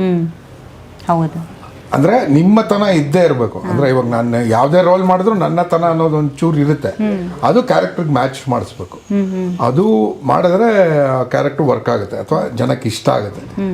ಇವಾಗ ಅನ್ಯಾಚುರಲ್ ಆಗಿ ಏನಾದ್ರು ಮಾಡ್ಕೊಂಡ್ರೆ ಅಷ್ಟು ಇಷ್ಟ ಆಗಲ್ಲ. ಮೇ ಬಿ ಫಿಸಿಕಲಿ ಮಾಡ್ಬೋದು. ಪುಷ್ಪ ಅದರಲ್ಲಿ ಒಂದು ಭುಜ ಫಿಸಿಕಲಿ ಭಾಳ ಚೆನ್ನಾಗಿ ವರ್ಕ್ ಆಗುತ್ತೆ. ಬಟ್ ನಿಮ್ಮ ಪ್ರೆಸೆಂಟೇಷನ್, ನಿಮ್ಮ ಡೈಲಾಗು, ಮುಖದ ಹಾವಭಾವ ಎಲ್ಲ ನಿಮ್ಗೆ ಮಾಡೋಕ್ಕಾಗಲ್ಲ. ಇನ್ವಾಲಂಟ್ರಿ ಆಗಿ ಹುಬ್ಬುಗಳು ಹಿಂಗೆ ಆಗ್ತಾ ಇರುತ್ತೆ, ಕಣ್ಬಿಟ್ಟಿಕ್ಸ್ತಾ ಇರ್ತೀವಿ ಮುಖದ. ಸೊ ಪಾತ್ರ ನೀವಾಗೋದಕ್ಕಿಂತ ನೀವು ಪಾತ್ರ ಆಗಬೇಕು. ಇದರಲ್ಲಿ ಇನ್ನೂ ಎರಡು ರೀತಿ ನೀವು ಹೇಳಿದ್ರಿ, ಅಂದರೆ ಪಾತ್ರ ನಮ್ಮದಾಗಿಸ್ಬೇಕು. ಇನ್ನೂ ಕೆಲವೊಬ್ರು ಇರ್ತಾರೆ ಪರಕಾಯ ಪ್ರವೇಶ, ಫುಲ್ ಕಂಪ್ಲೀಟ್ ಇನ್ವಾಲ್ವ್ಮೆಂಟ್, ಅವಾಗ ಆದ ನಂತರ ಅದಾಗದ ಹೇಗೆ ಅಂತ? It just matter of practice. ಹೊಸ ನಟರಿಗೆ ನಟನೆ ಅಭಿನಯ ಇಲ್ದಿರೋರೆಲ್ಲ ಬಂದಾಗ ನಾನು ಮಿರರ್ ಎಕ್ಸಸೈಸೇ ಹೇಳೋದು. ಓಕೆ, ಈ ಡೈಲಾಗ್ನ ಕನ್ನಡಿ ನೋಡ್ಕೊಂಡು ನಿನ್ನ ಮುಖ ನೀನೇ ನೋಡ್ಕೊಂಡು ಮಾಡು, ಇಲ್ಲ ರೆಕಾರ್ಡ್ ಮಾಡ್ಕೊ, ಹೆಂಗ್ ಕಾಣಿಸ್ತಾ ಇದೆಯಾ ಅಂತ ನೋಡ್ಕೊ. ನಿನ್ನ ಕ್ಯಾರೆಕ್ಟರ್ ಅದು, ನಿನ್ನ ಕ್ಯಾರೆಕ್ಟರ್ ಏನು ಅಂತ ನಿಂಗೆ ಗೊತ್ತು, ಅದು ಹಂಗೆ ಮಾತಾಡುತ್ತಾ ಅಂತ ನೀನೇ ವಿಮರ್ಶೆ ಮಾಡಿಕೊಂಡು ನೀನೇ ಸರಿ ಮಾಡ್ಕೋಬೇಕು. ಇಷ್ಟ ಆಗುತ್ತೆ ಅಂತ. ಓಕೆ ಸರ್, ಇವಾಗ ನಿಮ್ಮ ಇಷ್ಟು ವರ್ಷದ ಎಕ್ಸ್ಪೀರಿಯನ್ಸ್ಗಳಲ್ಲಿ ಸಾಕಷ್ಟು ಸಿನಿಮಾಗಳನ್ನ ನೋಡಿರ್ತೀರಾ, ಮತ್ತು ಒಂದು ನಿಮಗೊಂದು ಕ್ಲಾರಿಟಿ ಸಿಕ್ಕಿರುತ್ತೆ ಯಾವ ರೀತಿ ಸಿನಿಮಾಗಳು ಜನರು ತೊಗೋಬೋದು, ಅಕ್ಸೆಪ್ಟ್ ಮಾಡ್ಬೋದು ಅಂತ. ಸೊ ಇವಾಗ ನಿಮಗೆ ಏನು ಅನಿಸುತ್ತೆ ಕನ್ನಡ ಸಿನಿಮಾ ಅಂದರೆ ಇವಾಗ ಆಡಿಯನ್ಸ್ಗಳು ಯಾವ ರೀತಿ, ಬಿಕಾಸ್ ಸಾಕಷ್ಟು ಸಿನಿಮಾಗಳು ನೀವು ನೋಡಿರ್ತೀರಾ ಆ್ಯಂಡ್ ನೀವು ಥಿಯೇಟರ್ ಅವರು ಆಗಿದ್ದರಿಂದ ಯಾವ ರೀತಿ ಸಿನಿಮಾವನ್ನು ಜನರು ಅಕ್ಸೆಪ್ಟ್ ಮಾಡ್ಬೋದು? ಚೆನ್ನಾಗಿರ್ಬೇಕು ಮೇಡಮ್ ಸಿನಿಮಾ. ನಾನು ತುಂಬ ಸಿನಿಮಾ ನೋಡಿದೆ ಹೋದ ವರ್ಷದ್ದು. ಒಂದು I think I saw about 33-34 cinema ನೋಡಿದೆ 200ರಲ್ಲಿ. 4-5 ಸಿನಿಮಾ ನನಗೆ ನೆನಪಿದೆ, ಇನ್ನು ಮಿಕ್ಕಿದ ನೆನಪು ಕೂಡ ಇಲ್ಲ. ಆ ಥರ ಸಿನಿಮಾ ಮಾಡಿದ್ರೆ ಜನ ವಿಲ್ ಲೂಸ್ ಹೋಪ್ ಅಲ್ವಾ? ಅದೇ ಊಟದ ಅನಾಲಜಿ ಕೊಡ್ಬೇಕಂದ್ರೆ ಪಾನಿಪುರಿ ತಿನ್ನಕ್ಕೆ ಹೋಗ್ತೀರಾ, ಒಂದು ಕಡೆ ತಿಂತಾ ಇರ್ತೀರ, ಚೆನ್ನಾಗಿ ಮಾಡ್ತಾ ಇರ್ತಾನೆ. ಸೊ ಒಂದು ದಿವಸ ಕೆಡಿಸ್ಬಿಡ್ತಾನೆ, ಚೆನ್ನಾಗಿರಲ್ಲ. 2ನೇ ದಿವಸ ಕೆಡಿಸ್ಬಿಡ್ತಾನೆ, 3ನೇ ದಿವಸನೂ ಕೆಡಿಸ್ತಾನೆ, 4ನೇ ಸಲ ನೀವು ಹೋಗೋದಿಲ್ಲ, ಆಬ್ವಿಯಸ್ಲಿ ಬೇರೆ ಕಡೆ ಪಾನಿಪುರಿ ಗಾಡಿ ನೋಡ್ಕೊಂತೀವಿ. 2ನೇ ಸಲಕ್ಕೆ ಬಿಟ್ಬಿಡ್ತಾರೆ. ಸೊ ಆ ಥರ ಆಗ್ಬಿಟ್ಟಿದೆ, ಒಂಥರ ಸ್ಯಾಚುರೇಷನ್ ಆಗ್ಬಿಟ್ಟಿದೆ ಆಡಿಯನ್ಸ್ಗೆ. ಪ್ಲಸ್ ನಮ್ಮ ಆಡಿಯನ್ಸ್ ಅಂದರೆ ಎವ್ರಿಬಡಿ ಸೋಂಬೇರ್ತಾನೆ, ಬಿಡ ಬರುತ್ತೆ OTTನಲ್ಲಿ. ಸೊ ನಮ್ಮ ಚೈತನ್ಯ ಹೇಳ್ದಾಗೆ 1 ವರ್ಷ ಬರಬಾರ್ದು, ಅವ್ರು ಬೇರೆ ಕಡೆ ಸಿಗಬಾರ್ದು 1 ವರ್ಷ. ಅಲ್ಲ, OTT ಬಂದ್ರು ಅದನ್ನ ಕುತ್ಕೊಂಡು ನೋಡ್ಬೇಕು. ಮೊಬೈಲ್ಗೆ ಬಂದ್ಬಿಡುತ್ತಲ್ಲ, ಎಲ್ಲಿ ಓಡಾಡ್ಕೊಂಡು ನೋಡ್ಬೋದಲ್ಲ. ಹೌದೌದು, ಟೆಲಿಗ್ರಾಮ್ನಲ್ಲೇ ಬಂದ್ಬಿಡುತ್ತೆ ಇವಾಗ. ಹಾಂ ಸರ್, ನಿಮ್ಮ ಅಭಿಪ್ರಾಯ ಏನು ಅಂತ? ಸಿನಿಮಾ ಈಗ ಅವ್ರು ಹೇಳ್ದಂಗೆ ಅವ್ರು ಊಟದ್ದು ಒಂದು ಎಕ್ಸಾಂಪಲ್ ಕೊಟ್ರು. ನಾನು ಒಂದು ಎಕ್ಸಾಂಪಲ್ ಕೊಡೋದಾದ್ರೆ, ಈಗ ನಮ್ಗೆ ನಮ್ಮ ಮನೆಯಲ್ಲಿ ಅಮೆಝಾನ್ ಪ್ರೈಮ್, ZEE5, ನೆಟ್ಫ್ಲಿಕ್ಸ್ ಎಲ್ಲ ಇದೆ. ಅದರಲ್ಲಿ ಕಂಟೆಂಟ್ ನೆಟ್ಫ್ಲಿಕ್ಸ್ ನೀವು ಓಪನ್ ಮಾಡಿದ ತಕ್ಷಣ ಒಂದು 500 ಸಿನಿಮಾ ಬರುತ್ತೆ. ಓಕೆ, ನೀವು ಯಾವ್ದು ನೋಡ್ತೀರಾ? ಕನ್ಫ್ಯೂಷನ್ಸ್ ಕ್ರಿಯೇಟ್ ಆಗುತ್ತೆ. ಒಂದು ಮಾಸ್, ಒಂದು ಆಕ್ಷನ್, ಒಂದು ಥ್ರಿಲ್ಲರ್, ಒಂದು ಕ್ರೈಮ್, ಇಷ್ಟೊಂದು ಕ್ವಾಂಟಿಟಿ ನೀವು ಹೊಟ್ಟೆಲಿ. ಈಗ ನಮಗ್ ಸಿಕ್ಕಾಪಟ್ಟೆ ಹಸುವಾಗ್ತಿರುತ್ತೆ, ಎಲ್ಲೋ ಹೋಗ್ಬಿಡ ಬಿಡಪ್ಪ ಏನೋ ಒಂದ್ ಸಿಕ್ಕರೆ ಊಟ ಮಾಡ್ಬೋಣ ಅನ್ಸ್ಬಿಡುತ್ತೆ. ಆದ್ರೆ ನಮ್ಗೆ ಹಸುವಾಗಿದ್ದಾಗ ಫ್ರೀ ಆಗಿ ಒಂದು ಊಟ ಆಫರ್ ಮಾಡ್ತಾರೆ. ಒಂದು ಕಮ್ಯುನಿಟಿ ಆಗಿ ಹೋಗ್ತೀವಿ, ಈ ಕಡೆ ನಾನ್ ವೆಜ್ ಇರುತ್ತೆ, ಈ ಕಡೆ ವೆಜ್ ಇರುತ್ತೆ, ಆ ಕಡೆ ಫ್ರೂಟ್ಸ್ ಇರುತ್ತೆ, ಎಲ್ಲ ಇರುತ್ತೆ. ನಾವೇನ್ ಮಾಡ್ತೀವಿ ಹೇಳಿ, ಇಲ್ಲೊಂಚೂರು ತಿಂತೀವಿ, ಅಲ್ಲೊಂಚೂರು ತಿಂತೀವಿ, ಇಲ್ಲೊಂಚೂರು ಎಲ್ಲ ಚೂರು ತಿಂತೀವಲ್ಲ, ಸೊ ಹಂಗಾಗ್ಬಿಟ್ಟಿದೆ ಆ ಚೂರು ಇದೆಯಲ್ಲ, ಆ ಚೂರು ನಿಮ್ ಮೊಬೈಲ್ ಅಲ್ಲಿ ಸಿಗ್ತಾ ಇದೆ ಈಗ ನೀವು ಮೊಬೈಲ್ ಓಪನ್ ಮಾಡಿದ ತಕ್ಷಣ ಒಂದು ಸಿನಿಮಾದು ಏನೋ ಒಂದು ಪ್ಲಸ್ ಪಾಯಿಂಟ್ ಬ್ಯೂಟಿಫುಲ್ ಶಾಟ್ ಅಂತ ನಾವು ಅನ್ಕೊಂಡಿರ್ತೀವಿ, ಆ ತರದ್ ಒಂದು 10 ಶಾಟ್ ಇರುತ್ತೆ, ಆ 10 ಶಾಟ್ ನೇ ಮೊಬೈಲ್ ಅಲ್ಲಿ ಕೊಟ್ಬಿಡ್ತಾ ಇದಾರೆ. ಜನ ಏನ್ ಮಾಡ್ತಾರೆ, 10 ಶಾಟ್ ನೋಡ್ತಾರೆ, ಓಕೆ ಮಜಾ ಬಂತ, ಇನ್ನೊಂದು 10 ಶಾಟ್ ನೋಡ್ತಾರೆ. ಆ ತರ ನಿಮ್ಗೆ ವೆರೈಟೀಸ್ ಆಫ್ ಫುಡ್ ಸಿಕ್ಬಿಟ್ಟಾಗ ಜನಗಳಿಗೆ ಇಲ್ಲ ಇದಕ್ಕೆ ಅಡಿಷನ್ ಆಗಿ ತುಂಬಾ ಸ್ಯಾಂಪ್ಲಿಂಗ್ ಆಗುತ್ತೆ ನಂದು. ಅಂದ್ರೆ ನಾನು ಫಾಲೋ ಮಾಡೋ ಜಾಗದಲ್ಲಿ ಮಾಮೂಲಿ ಫ್ಲೋನಲ್ಲಿ ಬರೋ ಕಂಟೆಂಟ್ ಬರಲ್ಲ. ಫಿಲಮ್ ಕತೆಗಳು ಬ್ಯಾಕ್ಗ್ರೌಂಡ್ ಅಲ್ಲಿ ಹೇಳ್ತಾ ಇರ್ತಾರೆ, ಸೀನ್ ಬರ್ತಾ ಇರ್ತಾರೆ, ಅದ್ರಲ್ಲಿ ಸ್ಯಾಂಪಲ್ ಮಾಡಿ ಎಷ್ಟೋ ಫಿಲಮ್ಗಳು ನಾನು ನೋಡಿ. ಅಂದ್ರೆ ಫಿಲಮ್ ಕತೆ ನೆರೇಟ್ ಮಾಡ್ತಾ ಇರ್ತಾರೆ, ಚಿತ್ರಗಳು ವಿಡಿಯೋ ಬರ್ತಾ ಇರುತ್ತೆ, ಅದಿಷ್ಟ ಆಗಿ ನಾನು ಸುಮಾರು ಫಿಲಮ್ಗಳು ನೋಡಿದ್ದೀನಿ. ಅಂದ್ರೆ ಫೇಸ್ಬುಕ್, ಇನ್ಸ್ಟಾಗ್ರಾಮ್, ಮೇನ್ಲಿ ಇನ್ಸ್ಟಾಗ್ರಾಮ್ ಅಲ್ಲಿ ರೀಲ್ಸ್ ಅಲ್ಲಿ ಈ ಫಿಲಮು, ಈ ಕತೆ ಹಿಂಗಾಗುತ್ತೆ, ಹಿಂಗಿದೆ ಅಂತ ಒಂದು ಕತೆ ವಿಡಿಯೋ ಬರ್ತಿರುತ್ತೆ, ತುಂಬಾ ಸ್ಯಾಂಪ್ಲಿಂಗ್ ಮಾಡಿದ್ದೀನಿ ನಾನು. It's actually good also.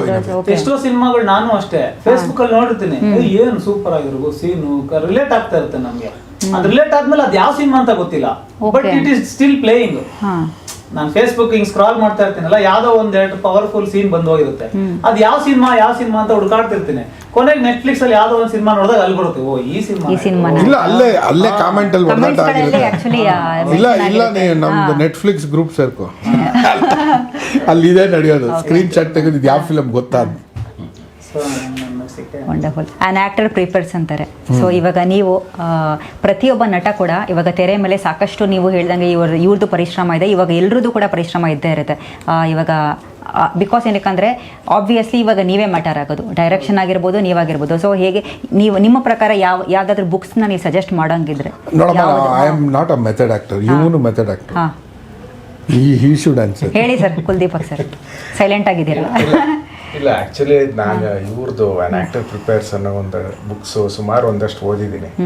But ನನಗೇನು ಅನ್ಸುತ್ತಂದರೆ, ನಾಟಕದಲ್ಲಿ ರಂಗಭೂಮಿನಲ್ಲಿ ನಾವು ಪರ್ಫಾರ್ಮ್ ಮಾಡಲೇಬೇಕಾಗತ್ತೆ. ಯಾಕಂದರೆ ಆಡಿಯನ್ಸ್ ತುಂಬ ದೂರ ಇರ್ತಾರೆ. ನಾವೇನೀಗ ಒಂದು ಜೆಸ್ಚರ್ಸ್ ಹಿಂಗೆ ನೋಡೋದಾಗಲಿ, ಅಲ್ಲಿ ನೋಡು ಅನ್ನೋದಕ್ಕೆ ನಾವು ಕ್ಯಾಮ್ರಾಗೆ ಮೋಸ ಮಾಡೋಕ್ಕಾಗಲ್ಲ. ಕ್ಯಾಮ್ರಾಗೆ ಸುಮ್ಮನೆ ಅಲ್ಲಿ ನೋಡು ಅಂದರೆ ಸಾಕು, ಗೊತ್ತಾಗುತ್ತೆ. ಬಟ್ ಒಂದು 500 ಜನ 1000 ಜನ ಇದ್ದಾಗ ಅಲ್ಲಿ ನೋಡು ಅಂತ ನಾವು ಮುಂದಕ್ಕೆ ಬಾಡಿ ಲ್ಯಾಂಗ್ವೇಜ್ ಎಲ್ಲ ಸ್ವಲ್ಪ ಎನ್ಲಾರ್ಜ್ ಮಾಡ್ಕೊಂಡು ಮಾಡಲೇಬೇಕಾಗುತ್ತೆ.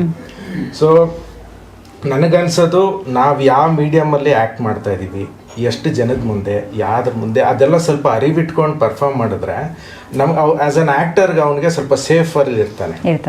ಇಲ್ಲ ಅಂದರೆ ಈಗ ರಂಗಭೂಮಿಯಿಂದ ಕೆಲವರು ಸಿನಿಮಾಗೆ ಬರೋರ್ಗೆ ಏನು ಕಷ್ಟ ಆಗುತ್ತೆ ಅಂದರೆ, ಅವ್ರಿಗೆ ಆ ಬಾರ್ಡರ್ ನಮಗೆ ರೆಸ್ಟ್ರಿಕ್ಷನ್ಸ್ ಇರೋಲ್ಲ. ಸ್ಟೇಜ್ ಅಂದರೆ ಎಲ್ಲಿ ಬೇಕಾದ್ರೂ ಮಾಡ್ಬೋದು, ಬಟ್ ಕ್ಯಾಮ್ರಾ ಅಂದರೆ ಈ ಕ್ಯಾಮ್ರಾದಲ್ಲಿ ಇಷ್ಟೇ ಮಾಡ್ಬೇಕಾಗುತ್ತೆ. ಫಾರ್ ಎಕ್ಸಾಂಪಲ್ ಈಗ ಸೀರಿಯಲ್ ಅದೇ ಬೇರೆ ಥರ.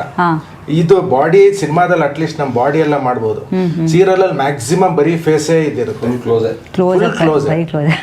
ಎಷ್ಟೋ ಸೀರಿಯಲ್ ಈಗ ನಾನು ನಾಗೇಶ್ ಸರ್ ಎಲ್ಲ ಒಟ್ಟಿಗೆ ಆಕ್ಟ್ ಮಾಡಿದೀವಿ. ಸೊ ನಾನು ಸೀರಿಯಲ್ ಮಾಡ್ಕೊಂಡೇ ಬಂದಿದ್ದು. ನನಗೇನಂದ್ರೆ, ನನಗೆ ಅದೃಷ್ಟದ ಪ್ರಕಾರ ರಂಗಭೂಮಿ, ಅದಾದ್ಮೇಲೆ ಸೀರಿಯಲ್ಲು. ಸೊ ಸೀರಿಯಲ್ ಅಲ್ಲಿ ನಾನು ಜಾಸ್ತಿ ಏನ್ ಕಲ್ತಿದ್ದಂದ್ರೆ ಡೈಲಾಗ್ಸ್ ನ ನೆನ್ಪಿಟ್ಕೊಳ್ಳೋದು, ಮೆಮೊರಿ ತುಂಬಾ ಹೆಲ್ಪ್ ಆಗುತ್ತೆ. ಸೊ ನೆಕ್ಸ್ಟ್ ಸಿನಿಮಾಗೆ ಬಂದಾಗ ಸೊ ಏನಂದ್ರೆ ಅಲರ್ಟ್ ಆಗಿರ್ಬೇಕು ಒಬ್ಬ ಕಲಾವಿದ. ಎಲ್ಲಿ ಆಕ್ಟ್ ಮಾಡ್ತಾ ಇದ್ದೀನಿ, ಯಾರ ಮುಂದೆ ಆಕ್ಟ್ ಮಾಡ್ತಾ ಇದ್ದೀನಿ, ಎಷ್ಟು ಮಾಡಬೇಕು.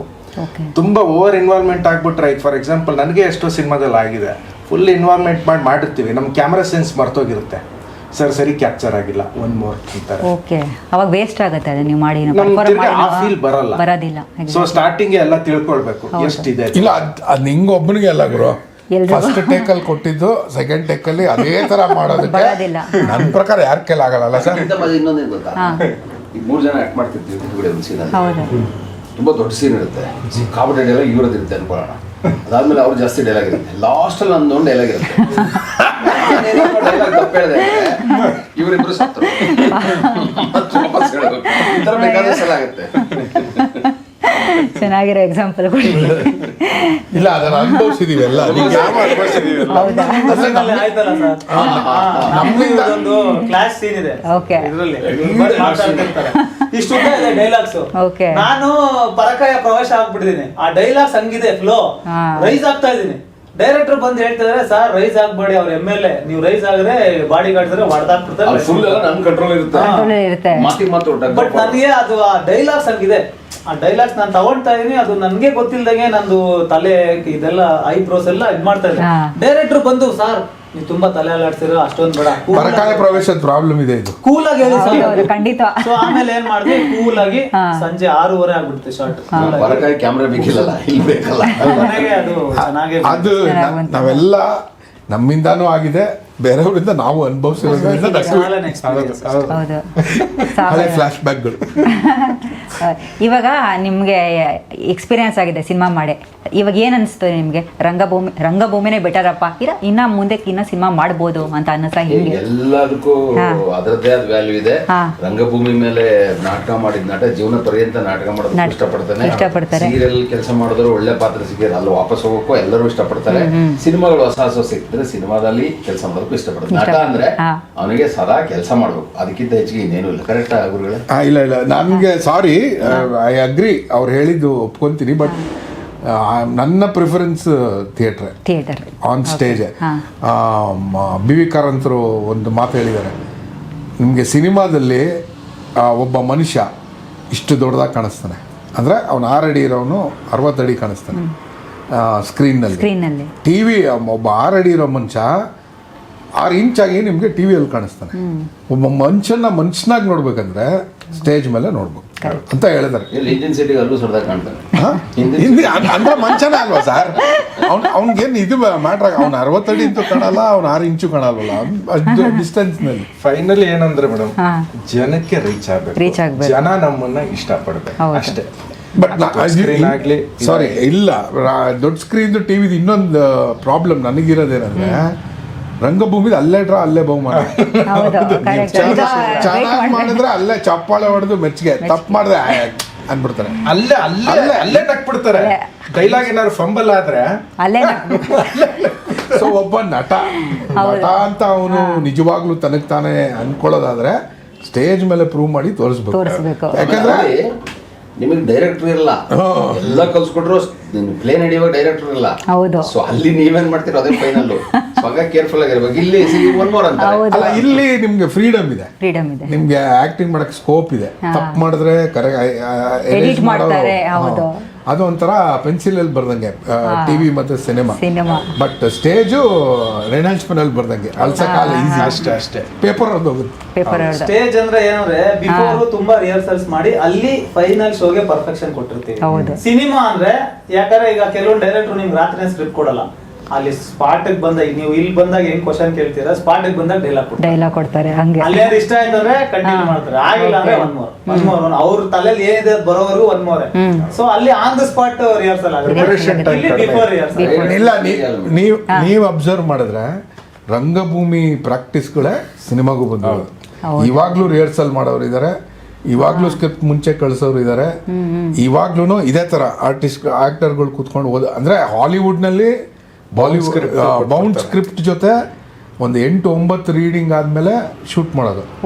ಆ ಪ್ರಾಕ್ಟೀಸ್ ಇಲ್ಲೂ ಬರ್ತಿದೆ. ಇಲ್ಲಿ ಅವ್ರ ತರ ಇದ್ರು ಎಲ್ಲ ಆರ್ಟಿಸ್ಟ್ ನ ಕರ್ಸಿ ಒಂದ್ ಲೊಕೇಶನ್ ಅಲ್ಲಿ ಎಲ್ಲ ಸ್ಕ್ರಿಪ್ಟ್ ರೀಡಿಂಗ್ ಬಾಯಲ್ಲಿ ಜೋರಾಗಿ ಓದಿಸಿ ಡೈರೆಕ್ಟರ್ ಗೆ ಆ ತರ ಬರ್ಬೇಕು, ಆ ತರ ಮಾಡಿದೀವಿ.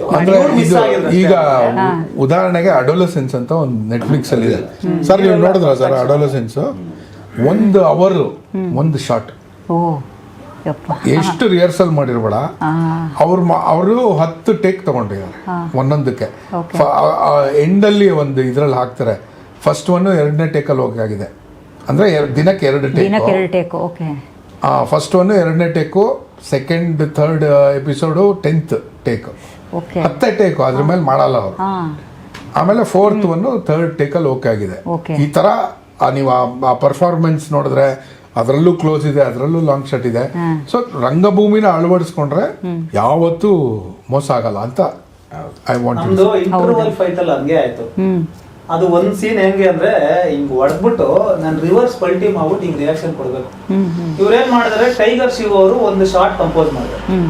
ಅದ್ ಹೆಂಗೆ ಅಂದ್ರೆ ಫುಲ್ ಅಲ್ಲೊಂದ್ 2 ಕೊಡ್ತೀನಿ, ಇಲ್ಲೊಂದ್ 4 ಜನ ಕೊಡ್ತೀನಿ, ಮತ್ತೆ ಇಲ್ಲಿ ಬರ್ತೀನಿ, ಇನ್ನೊಬ್ಬ ಕೊಡ್ತೀನಿ, ರಿವರ್ಸ್ ಪಲ್ಟಿ ಮಾಡ್ಬಿಟ್ಟು ನಿಂತ್ಕೊಂಡು ಅಲ್ಲೊಂದು ಎಕ್ಸ್ಪ್ರೆಷನ್ ಬೀಳ್ಬೇಕು. ಅದನ್ನೊಂದು 10 ಸರಿ ಮಾಡಿದ್ರು. ನಾನ್ ಕರೆಕ್ಟ್ ಆಗಿ ಮಾಡಿದ್ರೆ ಫೋಕಸ್ ಬರಲ್ಲ, ಫೋಕಸ್ ಕರೆಕ್ಟ್ ಆಗಿ ಮಾಡ್ರೆ ಇನ್ನೊಬ್ಬ ಫೈಟರ್ ಏನೋ ಫೈಟ್ ಮಾಡುತ್ತೆ, ಒಬ್ಬ ಫೈಟರ್ ಏನೋ ಫೈಟ್ ಮಾಡುತ್ತಾನೆ, ಅಲ್ಲಿ ಏನೋ ಆರ್ಟ್ ಡಿಪಾರ್ಟ್ಮೆಂಟ್ ಪ್ರಾಬ್ಲಮ್, ಅದೆಲ್ಲ ಸರಿ ಐತೆ. ಬ್ಯಾಕ್ ಗ್ರೌಂಡ್ ಅಲ್ಲಿ ಯಾರೋ ಓಡಾಡ್ತಾರೆ, ಅದು ಬಿಸಿ ಏರಿಯಾದಲ್ಲಿ ಯಾವ್ದು ಬಸವನಗುಡಿ ಬಿಸಿ ಏರಿಯಾ ಅಲ್ಲಿ ಪಾರ್ಕ್ ಇದೆಯಲ್ಲ, ಜಿಂಕೆ ಪಾರ್ಕ್, ಹೌದು. ಆ ಬಿಸಿ ಏರಿಯಾದಲ್ಲಿ ನಾವು ಇಂಟರ್ವಲ್ ಫೈಟ್ ಶೂಟ್ ಮಾಡಿದ್ವಿ. ಸೊ ಆ ತರ ಎಲ್ಲ ಆಗಿದೆ ತುಂಬಾ. ಎಲ್ಲ ರಿಯಲ್ ಲೊಕೇಶನ್ಸ್ ರಿಯಲ್ ಲೊಕೇಶನ್ ನಾವೆಲ್ಲೂ ಜಾಸ್ತಿ ಸೆಟ್ಟೇ ಹಾಕಿಲ್ಲ, ರಿಯಲ್ ಲೊಕೇಶನ್, ಒರಿಜಿನಲ್ ಲೊಕೇಶನ್. ನಿಮ್ ಜೋಡ್ KRM ಕ್ಲಬ್ ಅಂತ ಅವರೊಂದು ಎಕ್ಸಾಂಪಲ್ ಕೊಟ್ರು. ಓಕೆ. ಆಮೇಲೆ ಅಲ್ಲಿ ಶ್ರೀರಾಮ್ಪುರ ಜನತಾ ಕಾಲನಿ. ಅಲ್ಲ ಏನೀಗ ಮೇಡಮ್ ಕೇಳ್ತಾ ಇರ್ತಾರೆ, ನೀವು ಪೂರ್ತಿ ಸಿನಿಮಾ ಪೂರ್ತಿ ಲೊಕೇಶನ್ ಹಿಂಗೆ ಅದನ್ನ ಅವ್ರು ಎಕ್ಸ್ಪೀರಿಯನ್ಸ್ ಮಾಡ್ತಾರೆ. ನಾನು ಅಷ್ಟೊಂದು ಕೇಳಲ್ಲ, ನಂದಲ್ಲ, ನಾನು ಬರೀ ಬೇಸಿಕ್ ಕೇಳಿ. ಸರ್ ಇವಾಗ ನಿಮ್ಮ ಜೋಡಿ ಬಗ್ಗೆ ಕೇಳಿಲ್ಲ, ಫಾರ್ ಎಕ್ಸಾಂಪಲ್ ಸಿನಿಮಾದಲ್ಲಿ ಯಾರು? ಅರುಣಾಕ್ಷಿ ಅಂತ ಅವರು ಮೂಲತಃ ಅವರು ರಂಗಭೂಮಿನವರು. ಅವ್ರೇನಂದ್ರೆ ಅವರು ಭರತನಾಟ್ಯ ವಿದುಷಿ, ಸಿಂಗರ್ ಅಲ್ಲೂ ವಿದುಷಿ, ಓಕೆ. ಆಮೇಲೆ ರಂಗಭೂಮಿನೂ ಮಾಡ್ತಾರೆ. ಈಗ ಅವರು ಟೀಚರ್ ಆಗಿ ಕೆಲಸ ಮಾಡ್ತಾ ಇದ್ದಾರೆ. ಸೊ ಅವ್ರದ್ದು ಅಷ್ಟೆಲ್ಲ ಕಲ್ತ ಮೇಲೆ ಆಮೇಲೆ ಈ ಅಕ್ಕ ಮಹಾದೇವಿ ಸೀರಿಯಲ್ ಬರ್ತಿತ್ತಲ್ಲ, ಕಸ್ತೂರಿ ಯಾವ್ದೋ ಬರ್ತಿತ್ತು, ಅಕ್ಕ ಮಹಾದೇವಿ ಇವರೇ ಪಾತ್ರ ಮಾಡಿದ್ರು, ಸೀರಿಯಲ್ಗಳು ಎಲ್ಲ ಮಾಡಿದಾರೆ ಅವರು. ಸೊ ನಮ್ದು ಅವ್ರದ್ದು ಒಂದ್ ಸ್ವಲ್ಪ ಚೆನ್ನಾಗಿ ಬಂದಿದೆ, ಚೆನ್ನಾಗಿತ್ತು ಕಾಂಬಿನೇಷನ್. ಒಂದು ಸೀನ್ ನಲ್ಲಿ ಇವನ್ ಫುಲ್ ಮಾಸು, ಫುಲ್ ಕ್ಲಾಸು. ನೀನು ಹೆಗಲದ ಸಿಂಹ, ಇವಳು ಆಶಾ ಸುಂದರಿ ನಂದು ಡೈಲಾಗ್. ಹಂಗಾಗಿ ಅವ್ರದೊಂದು ಪಾತ್ರ ಏನಂದ್ರೆ ಒಂಥರ ಬಬ್ಲಿ ಕ್ಯಾರೆಕ್ಟರ್ ಸಿನಿಮಾದಲ್ಲಿ. ಅವ್ರೆಲ್ಲೋ ಒಂದು ಅಂಗಡಿನಲ್ಲಿ ಕೆಲಸ ಮಾಡ್ತಿರ್ತಾರೆ, ಬಟ್ಟೆ ಅಂಗಡಿ. ನಾನ್ ಮಾಮೂಲಿ ಇಡ್ಲಿ ಮಾಡ್ತಿರ್ತೀನಿ. ಹಿಂಗ ನಮ್ಗೂ ಅವ್ರಿಗೂ ಕನೆಕ್ಟ್ ಆಗುತ್ತೆ, ಲವ್ ಆಗುತ್ತೆ. ಇಡ್ಲಿ ಬಟ್ಟೆ ಇಡ್ಲಿ ಬೇಕು, ಎರಡಕ್ಕೂ ಬೇಕಾಗಿತ್ತು. ಇಡ್ಲಿ ಬಟ್ಟೆ ಬೇಕೇ ಬೇಕು, ಇಡ್ಲಿ ಆಗಲ್ಲ.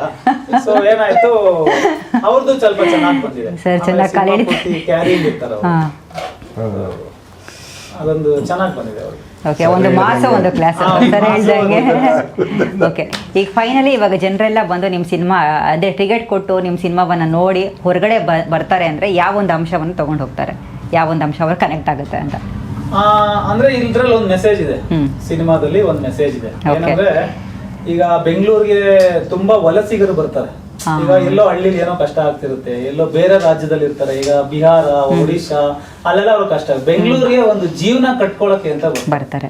ಈಗ ಬೆಂಗಳೂರಿಗೆ ಒಂದು ಜೀವನ ಕಟ್ಕೊಳಕ್ಕೆ ಅಂತ ಬಂದಾಗ ಅವ್ರು ಹೋಗಿ ಸದಾಶಿವನವ್ರದಲ್ಲೋ ಬಸವೇಶ್ವರನವ್ರದಲ್ಲೋ ಮನೆ ಮಾಡ್ಕೊಂಡಿರಕ್ಕಾಗಲ್ಲ. ಅವ್ರಿಗೆ ಬರೋದು ದಿವಸಕ್ಕೆ ಒಂದು 500 ಇಂದ 1000 ರೂಪಾಯಿ ಕೂಲಿ. ಆ ಕೂಲಿ ಮಾಡ್ಕೊಂಡು ಅವನ ಜೀವನ ಎಲ್ಲಿ ಮಾಡ್ಬೇಕು?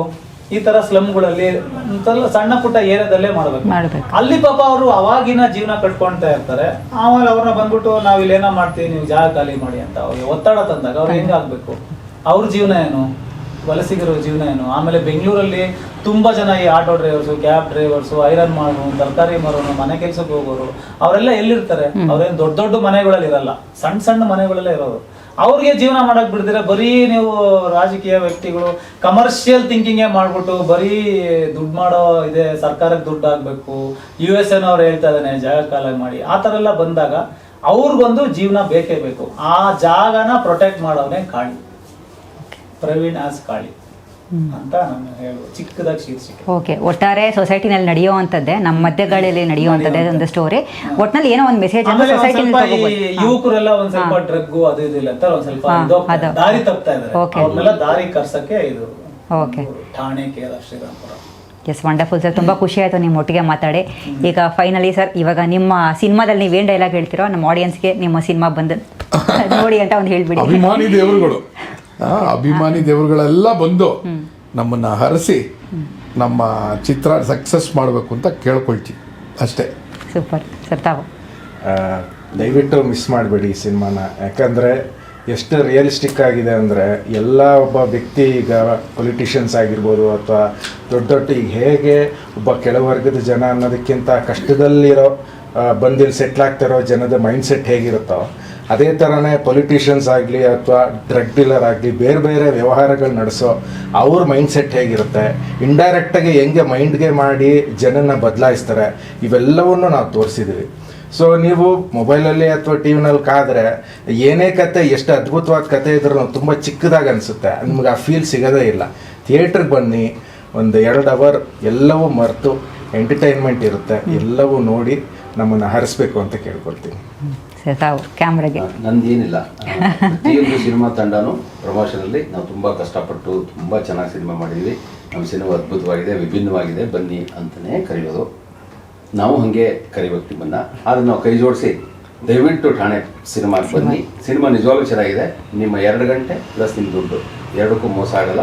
ತುಂಬ ಪ್ರೀತಿಯಿಂದನೇ ಈ ಸಿನಿಮಾನ ಮಾಡಿದ್ದೀವಿ. ಬನ್ನಿ ನೋಡಿ, 4 ಜನಕ್ಕೆ ಹೇಳಿ. Thank you sir. ತಾವು ಅದೇ ನಾನು ಏನು ಹೇಳೋದಂದ್ರೆ, ಕರ್ನಾಟಕ ಜನತೆಗೆ ದಯವಿಟ್ಟು ಮೇ 30ನೇ ತಾರೀಕು ಇದೇ ತಿಂಗಳು ನಿಮ್ಮ ನೆಚ್ಚಿನ ಚಿತ್ರಮಂದಿರಗಳಲ್ಲಿ ಕರ್ನಾಟಕ ರಾಜ್ಯಾದ್ಯಂತ ಸಿನಿಮಾ ತೆರೆ ಕಾಣ್ತಾ ಇದೆ. ನೀವೆಲ್ಲರೂ ಒಂದೊಳ್ಳೆ ಕನ್ನಡ ಚಿತ್ರನ ಯಾವತ್ತೂ ಕೈ ಬಿಟ್ಟಿಲ್ಲ.